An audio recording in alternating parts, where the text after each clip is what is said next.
Assalamualaikum, kembali lagi di channel Jurnal Horor ID. Mari kita dengar kelanjutan dari misteri lautan pasir di Gunung Bromo.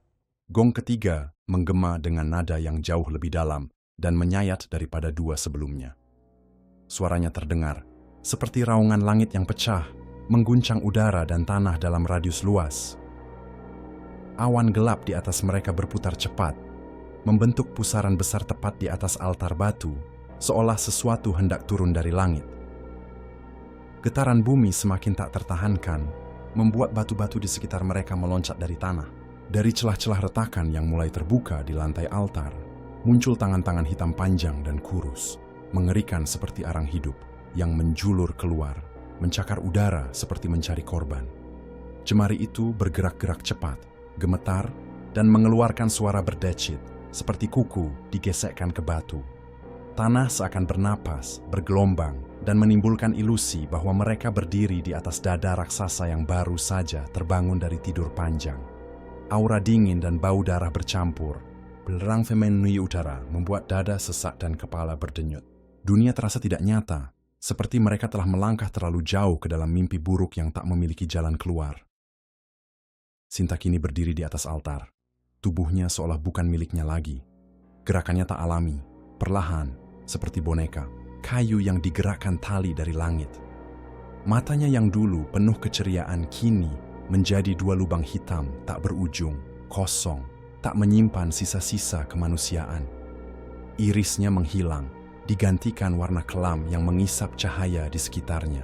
Kulitnya pucat seperti lilin dingin, dengan urat-urat hitam mencuat dari balik permukaannya. Namun yang paling mengerikan adalah senyumnya. Bukan senyum lembut milik seorang sahabat, melainkan lengkungan bibir yang terlalu lebar, terlalu kaku, seakan wajahnya dipaksa tertawa oleh kekuatan jahat yang bersemayam dalam dirinya. Di sekeliling altar, angin berputar-putar dalam pusaran sempit yang tak menyentuh tanah, menimbulkan suara siulan lirih, seperti bisikan dari 1000 mulut tak kasat mata. Dari balik tenggorokannya terdengar suara berat dan dalam, bukan milik Sinta. Suara itu seperti berasal dari tubuh raksasa yang tersembunyi di balik kabut, bergema di dada dan menusuk ke dalam jiwa siapapun yang mendengarnya. Setiap kata terasa seperti perintah dari takdir yang tak bisa dibantah. "Waktumu hampir habis, Arga," ucapnya, dengan intonasi datar, namun mengandung ancaman mematikan. "Pilih salah satu, dia atau kamu." Di bawah altar, tanah mulai retak membentuk simbol-simbol kuno yang menyala merah darah. Aroma anyir menguar dari retakan itu, disertai suara jeritan samar. Jeritan yang terdengar seperti tangisan manusia yang diseret ke kegelapan. Aura altar itu berubah menjadi medan tekanan yang membuat napas Farah dan Arga sesak, seolah mereka berdiri di bawah lautan yang menekan dari segala arah. Sinta atau entitas yang menguasainya telah menjadi juru bicara dari sesuatu yang jauh lebih tua dan jauh lebih mengerikan dari apapun yang pernah mereka bayangkan. "Waktumu hampir habis, Arga," kata suara itu, berat dan menggema, keluar dari mulut Sinta yang masih berdiri kaku di atas altar. Namun itu jelas bukan suaranya. Kata-katanya seperti keluar dari perut bumi, berlapis gema yang menyerupai raungan dan bisikan bersamaan. "Pilih salah satu, dia atau kamu." Suasana seketika membeku. Waktu seolah melambat. Farah menggigil, langkahnya mundur perlahan, sementara Arga berdiri terpaku, tak mampu menjawab. Suara itu mengulang perintahnya, kali ini lebih keras, lebih menggetarkan, membuat pasir di sekitar altar bergetar halus, seakan sedang bernafas. "Pilih, sekarang." Dari bawah altar, cahaya merah menyala lebih terang, seolah membentuk pusaran api yang hendak menyedot siapapun yang mendekat. Udara di sekitar mereka berubah, lebih berat, lebih panas, seperti dinding tak kasat mata mendorong mereka dari segala arah. Bayangan dari patung-patung kepala tanpa tubuh di sekeliling altar tampak bergerak sendiri, perlahan mendekat dalam gerakan menyentak dan patah-patah. Arga mencoba membuka mulut, tapi lidahnya terasa kaku. Jantungnya berdetak keras sampai memekakkan telinganya sendiri. Ia menoleh ke Farah, mata mereka bertemu dalam keheningan yang mengguncang, mata penuh air mata, ketakutan, namun juga pasrah. Di balik punggung Farah, sesosok bayangan gelap mulai menjulur dari celah tanah yang merekah, seperti tangan raksasa yang menunggu keputusan dijatuhkan untuk mulai menarik. Sinta, atau makhluk di dalam dirinya, mengangkat tangan pelan, menunjuk Farah dengan jari-jari panjang yang kuku-kukunya telah berubah menjadi hitam dan runcing. Waktunya habis, gumamnya dengan nada yang dingin dan tegas. Penebusan harus ditetapkan, dan di detik itu, Arga tahu. Pilihan apapun yang ia ambil akan meninggalkan luka abadi, entah pada dunia mereka atau pada jiwanya sendiri. Farah menatap Arga tanpa berkata apa-apa. Matanya berkaca-kaca, penuh ketakutan, namun juga menunjukkan kepasrahan yang menyayat hati. Nafasnya terengah, tubuhnya bergetar pelan, namun ia berdiri tegak, seolah telah menerima bahwa mungkin inilah akhir untuknya. Sinar merah dari altar menyinari sebagian wajahnya, menciptakan bayangan kelam di matanya yang kosong. Ia membuka mulut, mencoba bicara, tapi hanya udara yang keluar. Beberapa detik kemudian ia berhasil berucap lirih. "Aku, nggak apa-apa nggak? Kalau memang cuma ini satu-satunya jalan." Suaranya nyaris tak terdengar, seperti bisikan terakhir seseorang yang hendak menyerah pada takdir. Arga masih berdiri mematung, tubuhnya seperti tertancap di tanah. Dadanya naik turun cepat, dipenuhi amarah, takut, dan rasa tak berdaya yang bercampur jadi satu. Ia ingin berteriak, ingin melawan, tapi apa yang bisa ia lakukan melawan kekuatan tak terlihat yang seolah mengatur segalanya dari balik kabut dan kegelapan? Di sekeliling mereka, suara jeritan samar mulai terdengar, entah dari mana asalnya. Seperti tangisan orang-orang yang pernah berada di altar itu sebelumnya, mereka yang pernah gagal memilih atau memilih terlalu lambat. Farah melangkah maju satu langkah, tangannya gemetar ketika ia mulai melepaskan tas dari punggungnya. "Jangan, Farah," ucap Arga dengan suara serak. Ia tahu, jika ia membiarkannya pergi ke altar, tidak akan ada jalan kembali. Tatapan mereka bertemu lagi, penuh kenangan, luka, dan rasa yang tak pernah sempat terucap. Namun waktu terus berjalan, dan tanah di bawah kaki Farah mulai mereka membentuk retakan kecil, mengeluarkan uap panas yang mendesis seperti suara ular. Segalanya mendesak mereka untuk memilih, sekarang, atau tidak sama sekali. Arga menolak memilih. Dalam benaknya, tidak ada dunia yang adil jika harus mengorbankan satu nyawa demi menyelamatkan yang lain. Dengan sisa keberanian yang masih tertinggal di dadanya, ia menarik tangan Farah dan berteriak, "Lari, sekarang!" tanpa tahu kemana arah sebenarnya. Mereka melompat dari altar, mencoba lari menjauh dari lingkaran ritual yang mengerikan itu. Namun, baru beberapa langkah, tubuh mereka seolah menabrak dinding tak terlihat. Seperti membentur udara padat, kekuatan tak kasat mata menghantam mereka dan membuat keduanya terpental ke belakang. Farah terjatuh dengan keras, lututnya terbentur batu, sementara Arga terguling di pasir panas. Mereka kembali berusaha bangkit, tapi setiap kali mereka mencoba mendekati batas lingkaran, tubuh mereka terasa seperti ditekan oleh beban ribuan kilo. Dada mereka sesak, telinga mereka berdengung. Sementara itu, langit di atas altar semakin merah gelap. Awan berputar pelan di atas kepala mereka, seperti pusaran raksasa yang menghisap cahaya. Di sekeliling, suara gamelan mulai terdengar, ritmis, lambat, namun mengandung aura kematian. Suara itu seolah menekan jiwa mereka, membuat dada sesak dan pikiran kacau. Patung-patung batu yang mengelilingi altar mulai berubah. Retakan-retakan muncul di permukaannya, dan dari celah-celah itu mengalir cairan merah pekat seperti darah. Darah itu menetes ke lantai dan membentuk pola melingkar, seperti mata yang mengawasi. Mulut-mulut patung terbuka perlahan, mengeluarkan suara tangisan dan bisikan-bisikan dalam bahasa yang tak mereka pahami. Tapi entah kenapa terasa begitu menyakitkan di kepala mereka. Angin berembus semakin kencang. Namun bukan angin biasa. Ini seperti napas dari sesuatu yang sangat tua dan sangat marah. Setiap desirnya membawa bau busuk, aroma daging terbakar, dan bisikan maut yang memanggil nama mereka satu persatu. Arga memeluk Farah yang masih gemetar, wajahnya penuh luka dan pasir. "Kita harus cari cara lain," bisiknya, meski ia sendiri tak tahu cara apa. Tapi yang ia tahu pasti, mereka tidak bisa keluar, kecuali harga telah dibayar. Saat ketegangan mencapai puncaknya, altar batu tempat mereka berdiri mulai bergetar. Hebat, Getarannya seperti denyut jantung raksasa dari dalam perut bumi, membuat pasir di sekeliling beterbangan dan batu-batu kecil melompat dari permukaan tanah. Patung-patung yang semula hanya menjadi latar, kini mulai menunjukkan kehidupan yang menyeramkan. Dari celah mata dan mulut mereka yang menganga, cairan merah gelap mengalir. Terlalu kental untuk disebut darah biasa, baunya menyengat seperti logam tua yang membusuk. Tetesan cairan itu jatuh ke lantai altar dan menyebar seperti akar yang tumbuh cepat. Pola-pola simbol kuno yang terukir di lantai menyala merah menyala, seolah tersambung oleh cairan itu. Cahaya merah berkedip-kedip, kadang meredup, lalu menyala terang hingga menyilaukan mata. Tanah di sekitar altar mulai terbelah, menciptakan celah hitam seperti mulut menganga, dalam dan tak berdasar. Asap tebal hitam keluar dari celah-celah itu, berputar seperti ular yang lapar. Suara dari dalam bumi mulai terdengar, bukan suara gemuruh biasa, melainkan seperti rintihan ribuan orang yang tersiksa. Suara-suara dari masa lalu yang tertinggal, yang dipenjara di kedalaman tanah. Jeritan, ratapan, dan doa-doa dalam bahasa yang sudah punah mengisi udara, membuat dada Farah dan Arga semakin berat. Bahkan udara yang mereka hirup terasa seperti asap hangus dan debu tulang. Patung terbesar yang berdiri tepat di belakang altar, sebuah kepala manusia raksasa dengan ekspresi kesakitan abadi, mulai mengeluarkan darah dari matanya. Aliran itu begitu deras hingga membasahi seluruh wajahnya, menetes ke leher dan meresap ke batu di bawahnya. Darah itu tak berhenti, seolah menampung penderitaan yang tak pernah selesai.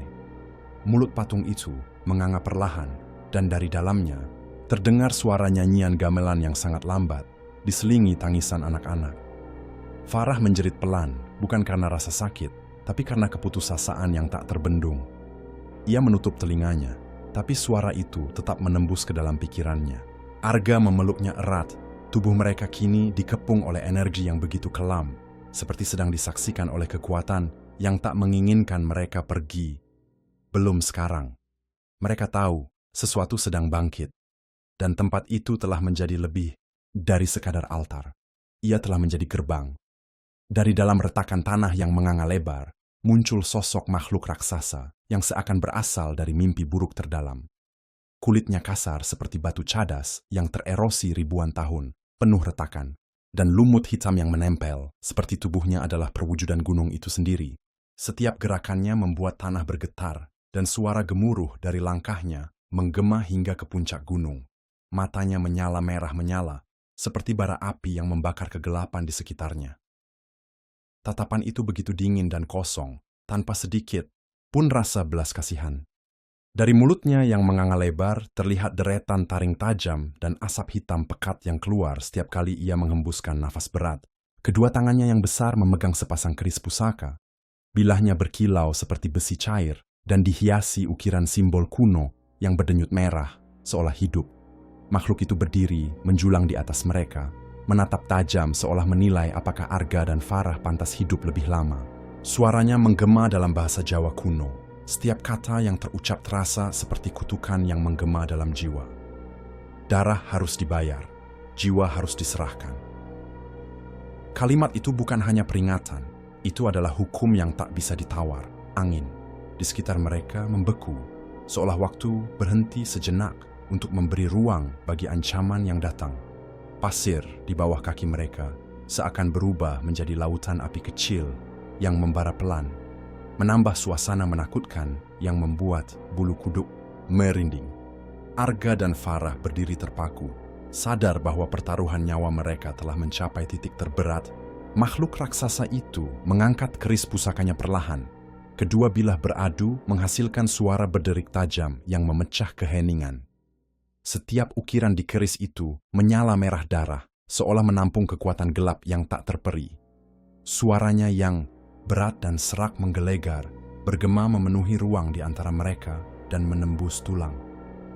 Dalam bahasa Jawa kuno yang sudah hampir punah, ia mengucapkan kalimat yang mengandung kutukan abadi. Darah harus dibayar, jiwa harus diserahkan. Kata-kata itu bukan sekadar ancaman, melainkan hukum alam yang mengikat semua makhluk yang berani menginjakkan kaki di wilayah terlarang ini. Udara di sekitar mereka berubah menjadi sangat dingin. Napas mereka membeku saat makhluk itu menatap dalam-dalam ke arah Arga dan Farah. Kedua keris itu berpendar seperti hidup, seakan menunggu darah pengorbanan mengalir agar kekuatan makhluk itu bisa bertambah. Suasana semakin mencekam ketika bayangan makhluk itu membentang panjang ke arah mereka, menutupi cahaya bulan dan menghilangkan sisa harapan. Farah menggenggam tangan Arga dengan erat, merasakan detak jantungnya yang semakin cepat dan ketakutan yang mengalir di seluruh tubuh. Mata mereka terpaku pada bilah keris yang kini berkilauan seperti semburat api merah, tanda bahwa tak ada jalan lain selain membayar harga yang diminta oleh makhluk itu. Farah menatap Arga dengan mata yang basah dan penuh ketakutan, dadanya naik turun berat menahan rasa sakit dan kepanikan yang meluap. Suaranya bergetar saat berkata, "Biar aku saja. Kalau memang ini satu-satunya cara untuk menyelamatkan kita semua." Ia mencoba melepaskan genggaman tangannya dari Arga, ingin melangkah maju ke arah makhluk mengerikan itu dengan keberanian yang tersisa. Namun, di balik keteguhan Farah, tampak jelas bahwa hatinya hancur dan berat memikul beban pengorbanan itu. Ia tahu betapa besar resiko yang akan dihadapinya, tapi rasa tanggung jawab dan rasa cinta pada teman-temannya membuatnya rela menjadi perisai hidup demi yang lain. Arga merasakan dinginnya keputusan itu menyelimuti udara di antara mereka.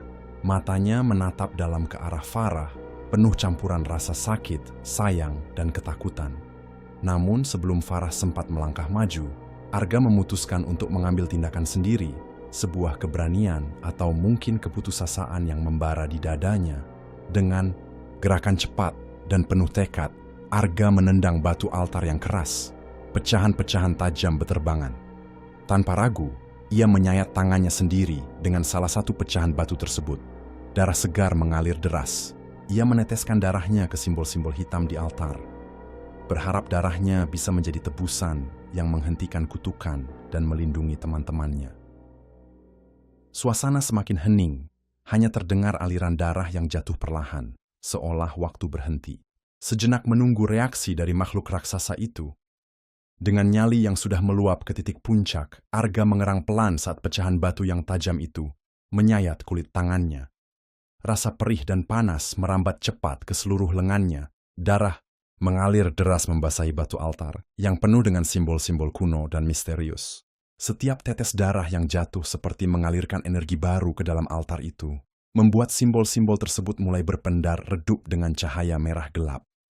Suara dentingan darah yang menetes ke batu hitam bergema dalam keheningan yang tegang, menyatu dengan desiran angin yang tiba-tiba semakin kencang dan melolong seperti jeritan makhluk tersiksa.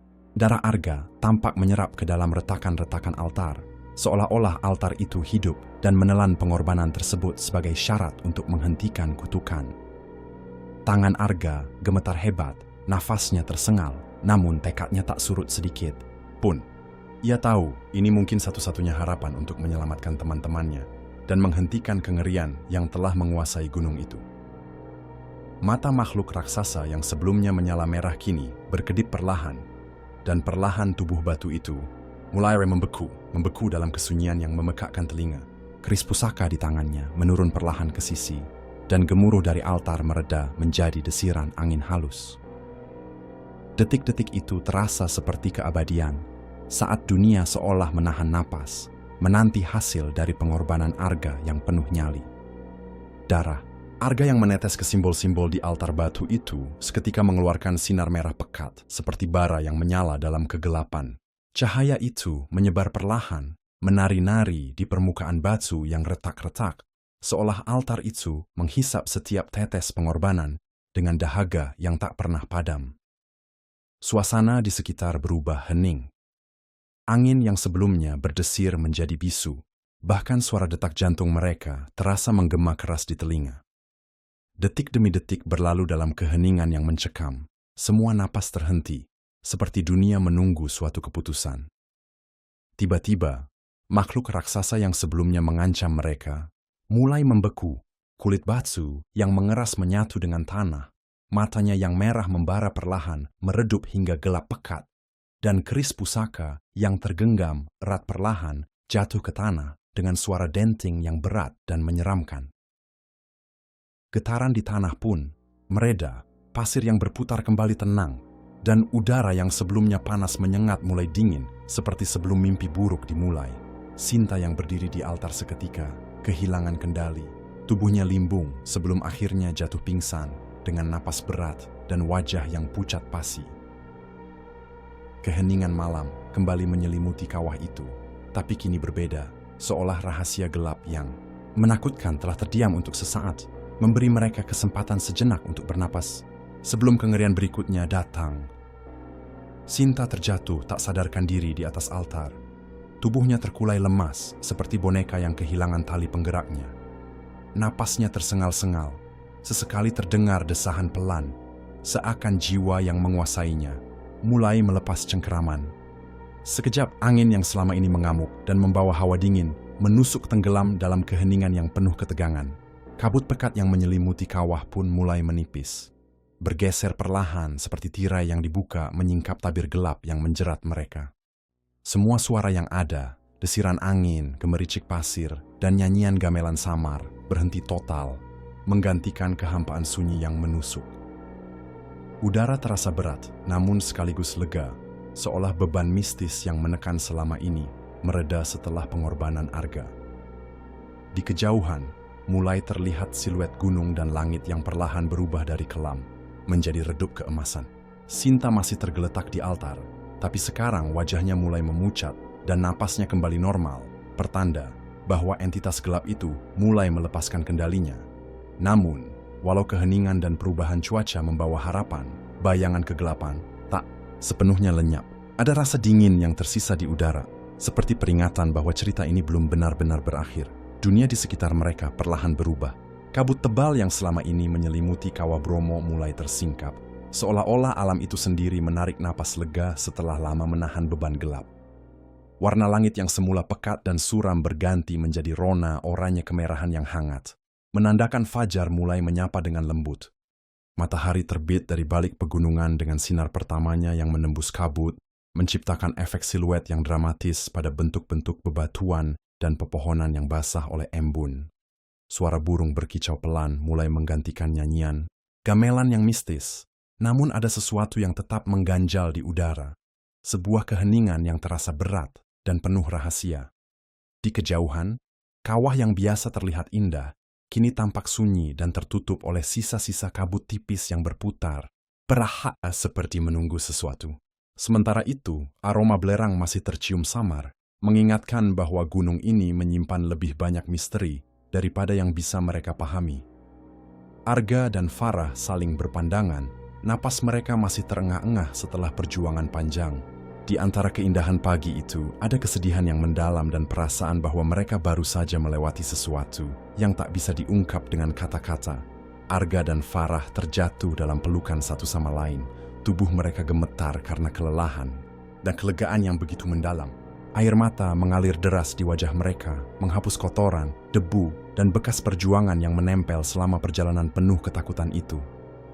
Rasa syukur bercampur dengan kepedihan menghimpit dada mereka. Mereka masih hidup, namun kehilangan teman-teman. Mereka terasa sangat nyata. Farah menggenggam erat lengan Arga, seolah mencari kekuatan dari sentuhan itu untuk menahan duka yang mulai menyelinap di hati. Sementara itu, mereka menoleh ke arah tubuh Sinta yang tergeletak tak jauh dari mereka. Tubuhnya masih hangat, napasnya mulai teratur, tanda kehidupan yang sangat berarti bagi mereka. Namun, ada bayangan ketakutan yang belum hilang dari wajahnya, seperti sisa-sisa jiwa lain yang masih membekas di dalam dirinya. Mereka tak bisa berkata apa-apa, hanya diam dalam keheningan yang penuh makna. Suara alam pagi itu terasa begitu kontras dengan deru jantung mereka yang masih berdebar kencang. Di balik kelegaan itu, tertanam janji tak terucap untuk menjaga rahasia gelap yang baru saja mereka alami, sebuah kisah yang tak akan pernah bisa mereka ceritakan kepada dunia luar. Arga dan Farah saling berpelukan, tubuh mereka gemetar bukan hanya karena dingin, tapi juga karena rasa ngeri yang belum hilang. Air mata mengalir tanpa henti, membasahi wajah mereka yang penuh debu dan luka. Namun di balik kelegaan itu, ada ketakutan yang merayap perlahan, kehadiran sesuatu yang tak terlihat namun terasa sangat dekat.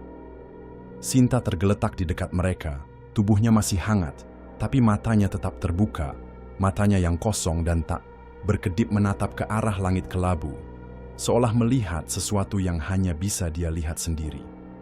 Nafasnya berat, terdengar seperti desir angin yang membawa bisikan-bisikan asing dari dunia lain. Suasana di sekitar mereka berubah sunyi, tak ada suara burung, angin, bahkan serangga. Seakan alam pun menahan nafasnya. Farah merasakan hawa dingin menusuk tulang punggungnya, padahal udara pagi ini seharusnya hangat. Di kejauhan, bayangan samar, sosok perempuan berpakaian putih berdiri menghadap ke arah mereka. Tanpa wajah yang jelas, hanya siluet yang membeku di balik kabut tipis. Arga menoleh ke arahnya, tapi sosok itu hilang secepat angin. Mereka sadar, meski telah selamat, kengerian itu belum benar-benar pergi. Ada sesuatu yang mengikuti, menunggu, dan mungkin suatu saat akan kembali menagih janji yang belum tertebus. Di kejauhan, di antara kabut yang mulai menghilang dan sinar matahari yang merayap masuk, Arga dan Farah melihat dua batu nisan kecil berdiri terpencil di tengah hamparan pasir luas. Batu nisan itu tampak usang, penuh lumut dan retakan halus, tapi jelas terukir dengan nama Rian dan Dito. Seolah-olah gunung yang sunyi itu telah menuntut mereka secara resmi, menuliskan takdir dalam batu yang dingin dan abadi. Angin dingin berhembus melalui lautan pasir, membawa bisikan samar yang seperti panggilan terakhir dari kedua sahabat mereka yang hilang. Suara itu mengerikan dan menyayat hati, seperti jeritan sunyi yang menembus ke dalam jiwa, membuat bulu kuduk meremang dan dada terasa sesak. Arga menatap batu nisan itu dengan mata yang mulai berkaca-kaca, sadar bahwa perpisahan ini bukan hanya sekadar kehilangan fisik. Ada sesuatu yang lebih dalam, sebuah ikatan gelap yang kini mengikat mereka semua, sebuah kutukan yang tidak akan mudah terlepas. Farah merasakan sesuatu menyentuh lengannya, tetapi saat ia menoleh, tak ada siapapun di sana. Hanya bayangan gelap yang melintas cepat di sudut matanya, seolah roh-roh yang tak tenang masih berkeliaran, mengawasi mereka dari balik kabut yang mulai menutup pandangan. Mereka tahu, dua nama itu bukan hanya sebuah kenangan, tapi juga peringatan mengerikan tentang harga yang harus dibayar jika berani menantang rahasia gelap Gunung Bromo. Sebelum mereka benar-benar meninggalkan kawah, Farah menoleh sekali lagi ke arah gubuk batu yang dulu menjadi pusat semua mimpi buruk itu. Di balik kabut tipis yang mulai menyelimuti, ia menangkap sosok samar perempuan berbalut pakaian putih lusuh, berdiri diam di ambang pintu gubuk. Wajahnya pucat dan tak berlekuk ekspresi, tapi matanya menatap tajam ke arah Farah, seolah menyimpan rahasia yang tak terucapkan. Perempuan itu mengangkat tangan dengan gerakan lambat dan anggun, melambaikan tangan seolah memberi salam perpisahan, atau mungkin peringatan terakhir. Udara di sekitar gubuk seketika terasa dingin menusuk tulang, dan desiran angin membawa suara lirih gamelan yang merdu tapi mengerikan, berbaur dengan bisikan halus yang hampir tak terdengar. Farah merasa bulu kuduknya berdiri dan jantungnya berdegup tak beraturan. Ia ingin berteriak, tapi suaranya tercekat di tenggorokan. Sosok itu kemudian menunduk perlahan, lalu menghilang seperti asap yang tersapu angin, meninggalkan kesunyian yang semakin pekat. Momen itu seperti bekas luka yang tertinggal dalam ingatan Farah, sebuah pengingat abadi bahwa sesuatu dari tempat itu masih mengikuti mereka, menyusup ke dalam hidup mereka meskipun fisik mereka sudah jauh meninggalkan kawah. Ada satu pesan yang tak tersampaikan, satu janji yang masih mengikat, menunggu waktu untuk terwujud kembali. Setelah melewati semua teror dan keanehan yang mereka alami, Arga dan Farah menyadari bahwa kamera dan peralatan elektronik mereka sudah hancur total. Lensa retak, baterai habis, dan memori yang seharusnya menyimpan rekaman jadi kosong, seolah semua jejak digital tentang kejadian mengerikan itu dihapus oleh sesuatu yang tak terlihat. Tidak ada satupun foto, video, atau rekaman suara yang bisa mereka tunjukkan kepada dunia luar. Namun, yang lebih mengerikan adalah kenyataan bahwa meskipun tidak ada bukti nyata, ingatan mereka terasa begitu hidup dan tajam, seolah peristiwa itu membekas langsung di dalam jiwa, menancap dalam-dalam sampai sulit untuk dilupakan. Setiap malam, ketika gelap mulai menyelimuti kamar mereka, suara gamelan halus dan tangisan perempuan yang pilu masih bergema dalam kepala Farah, membangkitkan rasa takut yang tak kunjung reda. Kehadiran yang tak terlihat itu seperti bayangan yang mengintai di sudut kamar menunggu saat mereka lengah. Meski tubuh mereka telah keluar dari kawah, sebagian dari diri mereka seakan masih terperangkap di dalam dunia lain. Dunia yang penuh dengan misteri dan kutukan. Dan itu membuat Farah bertanya-tanya, apakah benar mereka sudah benar-benar selamat? Ataukah mereka membawa pulang sesuatu yang lebih mengerikan daripada apapun yang bisa dilihat oleh mata manusia? Ketika mereka akhirnya turun ke desa, cerita mereka disambut dengan keheningan yang syarat arti. Para penduduk tua, yang sejak awal sudah tahu akan bahaya lautan pasir di Gunung Bromo, hanya mengangguk pelan mendengar kisah Arga dan Farah. Wajah-wajah mereka penuh kerutan dan mata yang tampak seolah menyimpan beban rahasia berabad-abad. Salah. Satu tetua, dengan suara berat dan penuh wibawa, mengeluarkan peringatan yang sudah diwariskan secara turun-temurun. Kalian beruntung bisa kembali, katanya dengan lirih. Tak semua yang pergi ke sana bisa pulang. Ada kekuatan yang menjaga lautan pasir itu, kekuatan yang menuntut pengorbanan dan tak bisa ditawar. Udara seketika menjadi hening, seolah kata-kata itu membawa bayangan gelap yang menutupi seluruh desa. Farah dan Arga merasakan dingin yang bukan berasal dari cuaca, tapi dari kesadaran bahwa mereka telah berurusan dengan sesuatu yang jauh lebih besar dan berbahaya dari sekadar mitos. Para tetua memberitahu bahwa lautan pasir itu bukan hanya medan, fisik, melainkan juga gerbang antara dunia nyata dan alam lain, tempat jiwa-jiwa yang terperangkap dan arwah yang belum tenang berkeliaran. Mereka memberi peringatan tegas agar tidak pernah kembali, karena setiap langkah ke sana bisa menjadi langkah terakhir. Dalam bisik-bisik penduduk, tersimpan juga cerita tentang mereka yang pernah hilang, dan yang kembali tapi sudah berubah. Jiwa, mereka terkunci di dunia lain, meninggalkan tubuh yang kosong dan penuh rahasia. Pesan itu menggaung di telinga Arga dan Farah, membekas sebagai pengingat abadi bahwa mereka telah melewati batas yang tak seharusnya dilangkahi. Malam-malam setelah kembali dari Gunung Bromo, Farah merasakan sesuatu yang tak bisa dijelaskan dengan logika. Meski tubuhnya telah jauh dari lautan pasir yang mengerikan itu, pikirannya terus dihantui oleh suara-suara yang tak henti bergema di telinganya. Gemerincing gamelan halus yang berubah menjadi jeritan pilu dan tangisan perempuan yang menusuk jiwa. Suara-suara itu datang dalam keheningan malam, saat seharusnya tidur membawa ketenangan, malah membuatnya terbangun dengan keringat dingin dan napas tersengal. Kadang, ia melihat bayangan samar perempuan berpakaian putih melintas di sudut kamarnya, menatap dengan mata kosong yang tak berdosa, tapi penuh misteri. Rasa takut dan penasaran bercampur menjadi satu, membuat Farah terjebak dalam lingkaran ketakutan yang tak berujung. Ia tahu, suara-suara itu bukan sekadar ingatan atau mimpi buruk biasa.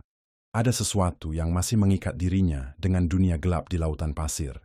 Ketika ia berusaha mengabaikan suara itu, mereka malah semakin sering muncul, semakin keras, seolah ada pesan yang ingin disampaikan. Suatu malam, di tengah keheningan yang mencekam, Farah mendengar bisikan lembut, "Jangan lupakan aku." Sebuah kalimat yang mengiris hatinya, membuat ia menyadari bahwa bayangan itu bukan hanya hantu biasa, melainkan jejak jiwa yang belum terlepaskan. Dari altar batu hitam di puncak gunung, rasa gelisah itu terus menghantui, menandakan bahwa meski fisik telah selamat, bagian dari dirinya dan teman-temannya masih terperangkap dalam kegelapan yang belum usai. Sinta akhirnya pulih secara fisik, namun sesuatu dalam dirinya telah berubah selamanya. Ia kembali dari pengalaman mengerikan itu dengan mata yang tampak, kosong, seolah ada lorong gelap yang tak pernah bisa ia tutup di dalam pikirannya. Setiap kali seseorang bertanya tentang apa yang sebenarnya terjadi di sana, ia hanya diam membisu, menunduk, dan memeluk diri sendiri, seolah sedang melindungi sesuatu yang sangat rapuh, sebuah rahasia yang terlalu berat untuk diungkapkan. Malam-malamnya diwarnai oleh bisikan-bisikan halus dan bayangan samar yang menghantui sudut kamar. Kadang, dalam heningnya malam, terdengar suara gamelan yang samar dan tangisan perempuan, persis seperti yang pernah mereka dengar di lautan pasir. Namun yang paling menyeramkan, Sinta sering menatap kosong ke arah dinding, seolah melihat sesuatu yang tak bisa dilihat oleh orang lain. Farah dan Arga mulai khawatir. Mereka tahu ada sesuatu yang tertinggal bersama Sinta di altar batu hitam itu, sebuah ikatan gelap yang belum terputus. Dan mereka sadar, perjalanan ini belum benar-benar berakhir. Bayangan dari Gunung Bromo itu masih mengintai, menunggu saat yang tepat untuk kembali menuntut. Sebuah pertanyaan menggantung di udara. Apakah mereka benar-benar bisa lepas dari kutukan lautan pasir? Ataukah mereka semua sudah terjerat dalam lingkaran takdir yang mengerikan? Apa yang sebenarnya tersembunyi di balik altar batu itu? Dan bagaimana nasib mereka selanjutnya? Jangan lewatkan part 5